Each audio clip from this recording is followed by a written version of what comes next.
শান্তি কোথায়? শান্তির খোঁজে আমরা কোথায় যাব? যেখানে অনেক বেশি সুখ আছে, শান্তি আছে, সেখানে সমস্যাও আছে। কিন্তু হ্যাঁ, মৃত্যু ছাড়া সকল সমস্যার সমাধান মহান আল্লাহ তাআলা রেখেছেন। আসসালামু আলাইকুম everyone, welcome back to my channel. আমি মাখনিস লাইফস্টাইল ব্লগ চ্যানেল থেকে আরও একটি নতুন ব্লগ ভিডিওতে আপনাদের সবাইকে ওয়েলকাম করছি।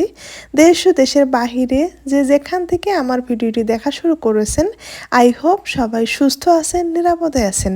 আমরাও আলহামদুলিল্লাহ ভালো আছি। আজকের ভিডিওটি এলোমেলো এক অবস্থা থেকে শুরু করেছি, তারপরেও আশা রাখছি আপনাদের থেকে ভালো লাগবে।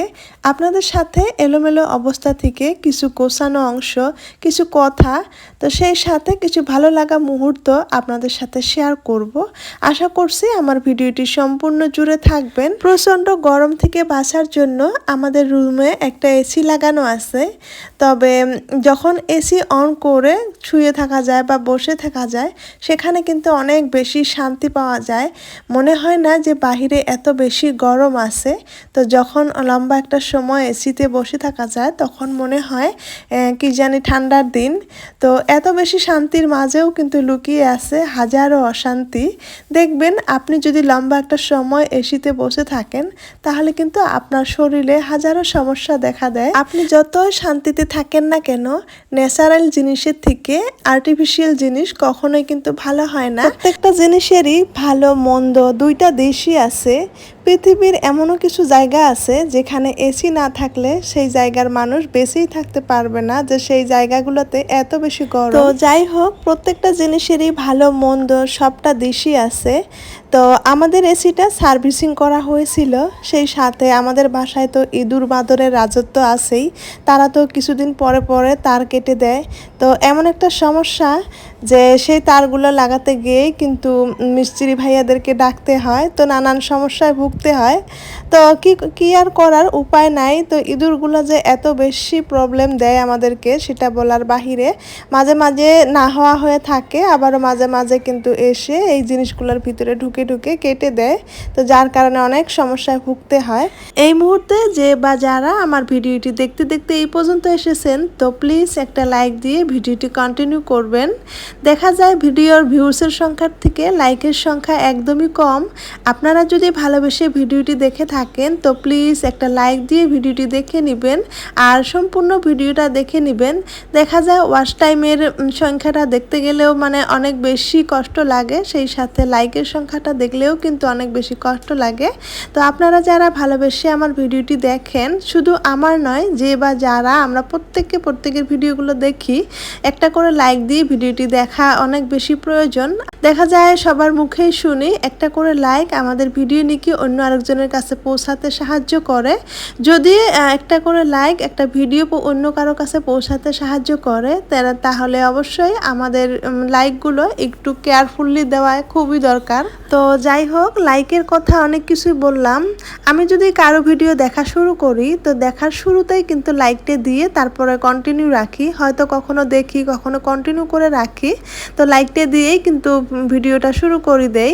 তো সবাই যদি আমরা একটু এভাবে ভেবে লাইকগুলো দেই, তাহলে কিন্তু সবারই লাইকের সংখ্যাগুলো একটু বেশি হবে। তো যাই হোক, অনেক কিছুই বললাম। তো আপনারা কেউ যদি নতুন হয়ে আমার ভিডিওটি দেখে থাকেন, তো প্লিজ আমার চ্যানেলটি সাবস্ক্রাইব করে নিয়ে আমার সঙ্গেই থাকবেন। আমার ছোট্ট চ্যানেলটি একটু একটু করে এগিয়ে নিয়ে যেতে সাহায্য করবেন। আপনারা যদি কন্টেন্ট ক্রিয়েটর হয়ে থাকেন, আপনারা একটু কষ্ট করে আমার কমিউনিটিতে একটা পোস্ট দিয়ে যাবেন। এতে করে আমার জন্য অনেকটাই সহজ হবে, যে খুব সহজেই আপনাদের পরিবারে আমি চলে যেতে পারবো। আর আপনারা যদি কেউ সাধারণ দর্শক হয়ে আমার ভিডিওটি দেখে থাকেন, তাহলে আমাকে ছোট্ট করে একটা কমেন্ট করে আমাকে জানিয়ে যাবেন। এতে করে আমার অনেক বেশি ভালো লাগবে। আপনাদের কমেন্ট পড়ে অনেক বেশি ভালো লাগে, অনেক বেশি উৎসাহিত হই। আপনাদের একটা করে কমেন্ট, একটা করে সাবস্ক্রাইব দেখা যায় আমার অন্য আরেকটি ভিডিও বানাতে অনেক বেশি উৎসাহিত করে। আর যদি দুইটা কাজে আপনারা যারা করে রেখেছেন, তাদেরকে অনেক অনেক ধন্যবাদ, অনেক অনেক ভালোবাসা জানাচ্ছি। এসি সার্ভিসিং করা অংশটুকু ছিল গতকালকার। তো গতকালকার বিকালবেলা মিস্ত্রি ভাইয়েরা এসেছিল, তখন তো আর রুমটা পরিষ্কার করা হয় নাই। গত 3-4 দিন যেহেতু রুমটা বন্ধ ছিল, তো বন্ধ থাকার জন্য এখানে কিন্তু মাকড় আসার জাল দিয়েছে। তো দেখা যায় রুম পরিষ্কার করে বন্ধ করে রাখলেও কিন্তু অপরিষ্কার হয়, আবার খোলা রাখলেও কিন্তু অপরিষ্কার হয়। দেখা যায় ধুলা বালি মাকড় আসার জাল বাঁধা এগুলা গৃহিণীদের পিসা কখনোই ছাড়বে না। তো যাই হোক, পরের দিন সকালবেলা সকালের নাস্তা কমপ্লিট করে তারপরে কিন্তু আমি এই কাজগুলো ধরেছিলাম। তো সকাল থেকেই অন্যান্য বাকি কাজগুলো করে রেখে তারপরে আমি এই রুমে ঢুকেছি। ঢুকার পর আমি একদম এই ড্রয়িং রুমটা পুরো ডিপ ক্লিন করে নিলাম। তো উপরের অংশগুলো ভালো করে ঝেড়ে নিয়েছি। প্রথমেই আমি এই যে সোফার কভারগুলো ধুয়ে দিয়েছিলাম, তারপর আমি রুমগুলো একদম ভালো করে পরিষ্কার করে নিয়েছি। পরিষ্কার করে তো সুন্দর করে মুছেও নিয়েছিলাম। তো সবটাই আর ক্যামেরার সামনে বন্দি করি নাই, এমনিতেই কিন্তু ভিডিওগুলো লম্বা লম্বা হয়ে যায়। আর বেশি লম্বা হলে দেখা যায় আপনাদের ভিডিও দেখতেও কষ্ট হয়, আর গরমের মধ্যে না খুব একটা ভিডিও করতেও ইচ্ছা করে না। তো সেই কারণে একটু একটু ভিডিও করেছিলাম। তো সম্পূর্ণ রুমটা অফ ক্যামেরায় আমি পরিষ্কার করে নিয়েছি। নেওয়ার পর এখন গোসল করে নিয়েছি। তারপর এই তো সোফার কভারগুলো তুলে এনে রেখেছিলাম। এখন গোসল করে ভাত খেয়ে নিয়ে আমি কিন্তু রুমটা গুছিয়ে নিচ্ছি। তো আসলে গৃহিণীরা কার কখন কি কাজ করলে ভালো হয় নিজের সুবিধা মতোই কিন্তু আমরা কাজগুলো করে থাকি। তো এই অংশটুকু হলো বিকালের একটা অংশ। মেয়ে ঘুম থেকে ওঠার পর তো ওর চাচুকে বলছিল যে গাড়ি চালাবে। তো আমার মেয়েকে যখন 1 বছর বয়স ছিল তখন এই গাড়িটা এনে দেওয়া হয়েছিল। তখন থেকে কিন্তু সে নিজে গাড়িটা চালাতে পারে নাই। এখন কিন্তু আলহামদুলিল্লাহ নিজেই চালাতে পারে। এখন আমার মেয়ের 3 বছর 3 মাস চলছে। তো গত 2 মাস ধরেই কিন্তু নিজেই চালাতে পারে। তো অনেক বেশি খুশি হয়ে কিন্তু গাড়িটা এখন চালায়। গাড়িটা কিন্তু এখন আধা পুরানা হয়ে গিয়েছে। আমাদের আসলে গাড়িটা এনে দেওয়া অনেক আগেই হয়ে গিয়েছিল, একটু দেরি করে এনে দিতে পারতাম। তো যাই হোক, ওর দাদি কিন্তু খুব খুশি হয়ে গাড়িটা এনে দিয়েছিল। তো এখন কিন্তু ও গাড়িটা চালাতে পারে, সেই কারণে আমাদেরও অনেক বেশি ভালো লাগে। তো ভাবলাম আপনাদের সাথে একটু শেয়ার করার জন্য ক্লিকটা রাখি।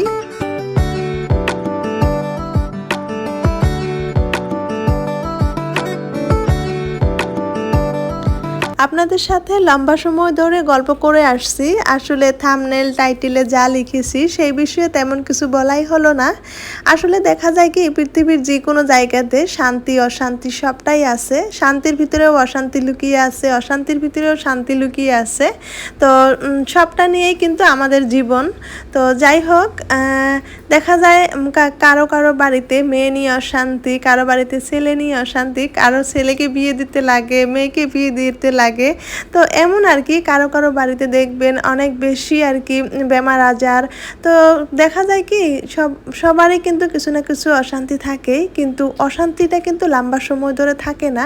আল্লাহ তাআলা আমাদেরকে কিছু কিছু জিনিস স্মরণ করার জন্য আমাদেরকে কখনো কখনো অশান্তি দেয়, যে যাতে আমাকে স্মরণ করে। তো দেখা যায় মানুষ কিন্তু বেশিরভাগ সময় সুখেই থাকে। সুখের সময়টা কিন্তু মানুষের বেশি মনে থাকে না, দুঃখের সময়টাই কিন্তু অনেক বেশি মনে থাকে। সেই কারণে হয়তো আল্লাহ তাআলা আমাদেরকে দুঃখের সময়টা সীমিত করে রেখেছেন, সুখের সময়টাই বেশি রেখেছেন। তো যাই হোক, আপনাদের সাথে আমার ক্ষুদ্র অভিজ্ঞতা থেকে কিছু কিছু কথা মাঝে মাঝে শেয়ার করি। আপনারা যদি ভুল ত্রুটি কিছু মনে করেন আমাকে শুধরিয়ে দেওয়ার জন্য চেষ্টা করবেন। তারপরে এখন কার বার্থডে খেতে এসেছি সেটাই এখন আপনাদের সাথে শেয়ার করি। তো এই অংশটুকু গত কয়েকদিন আগের, তো শেয়ার করব বলেই কিন্তু দেরি হয়ে গেল। ভাবলাম আজকের ভিডিওতেই অ্যাড করে দেই। তো আমার ভাতিজির বার্থডে ছিল। তো আমার ভাবি কিন্তু অনেক মজার মজার সবজি, অনেক মজার মজার জিনিস বানাতে পারে। আর এখানে পায়েস বানিয়েছে। তো বিকালবেলায় পায়েসটা বানিয়ে রেখেছিল, এখন আবারও অনেকগুলো দুধ দিয়ে পায়েসটা সুন্দর করে নিয়েছে। তো আমি কিন্তু পায়েসগুলো বেড়ে নিচ্ছিলাম। তো তেমন কাউকে ডাকা হয় নাই। আসলে আজকালকার বাচ্চারা বার্থডে করবে, কেক কাটবে, সেটাই কিন্তু তাদের একটা সুন্দর মানে ভালো লাগা মুহূর্ত মনে করে, যে 1 বছর ঘুরে কবে তাদের বার্থডে আসবে সেটার জন্য কিন্তু ওয়েট করে থাকে। এখন কিন্তু আমার মেয়েও কিন্তু সেটা করতে শুরু করেছে। দেখা যায় ওর শাশু কিন্তু অনেক বড় হয়ে গিয়েছে। তো শাশুর বার্থডে করবে, দাদুর বার্থডে করবে, দাদির বার্থডে করবে, এগুলাই কিন্তু সবসময় করে থাকে। মানে দেখা যায় বার্থডে করলে কেক আনতে পারবে, কেক কাটতে পারবে, এটাই মানে বাচ্চাদের আনন্দ। তো সেই কারণেই আর কি দেখি তো তেমন কাউকেই আমার ভাতিজি ডাকে নেই। আমি যেহেতু বাড়ির কাছেই থাকি সেই কারণে আমাকে আর আমার মেয়েকে ডেকেছে। তো আমরা এসেছি, তো আপনাদের ভাইয়াও এসেছিল। তো কেকটা কেটে সবাই মিলে আর কি খাচ্ছিলাম, সেই অংশটুকু আপনাদের সাথে একটু শেয়ার করলাম। আর ভাবি কিন্তু আমাদের জন্য অনেক সুন্দর আয়োজনও করেছিল, পোলাও, মাংস, বিরিয়ানি, তো অনেক কিছুই বানিয়েছিল। আসলে আমার দেখা গিয়েছিল ভিডিও করতে করতে আমার মেমোরি ফুল হয়ে গিয়েছিল, আমি আর ভালো মতো ভিডিও করতেই পারলাম না। তো সেই কারণে ভালোভাবে আপনাদের সাথে শেয়ার করতে পারলাম না। তো অল্প অল্প কিছু অংশ আপনাদের সাথে শেয়ার করার জন্য রেখেছি। তো এখানে এই তো ভাবিকে দিলাম কেক কাটার জন্য। আমি যেহেতু ভিডিও করছি সেই কারণে কেক কাটতে কষ্ট হচ্ছিল। তো ভাবি এখন এক এক করে সবাইকে কেটে দিচ্ছে। আমাদের বাড়ির বাচ্চারা সবাই আছে, সেই সাথে আমি, আমার মেয়ে আর আমার হাজব্যান্ড এসেছি। আর বাকি সবাই কিন্তু অনেক দূরে দূরেই থাকে, আমি যেহেতু বাড়ির কাছেই থাকি সেই কারণে আমাকেই আর কি ডেকেছে। তো যাই হোক, বাচ্চাদের এই সুন্দর মুহূর্তগুলো আসলে কিন্তু বড় হলে তারা করতে চাইবে না, ছোট যেহেতু সেই কারণে ওরা করতে চায়। সেই কারণে আমাদের মা বাবা হিসেবে অল্পটুকু কিছু রাখাটাও কিন্তু অনেক বেশি জরুরি। সেই কারণে কিন্তু ছোটোখাটো একটা আয়োজন করা হয়েছে। তো আপনাদের সাথে গল্প করতে করতে প্রায় ভিডিওর শেষের পর্যায়ে চলে এসেছি। দেখা হবে নেক্সট কোনো ভিডিওতে। আপনাদের জন্য রইল অনেক অনেক দোয়া, আমাদের জন্য দোয়া করবেন। দেখা হবে নেক্সট ভিডিওতে। আল্লাহ হাফিজ।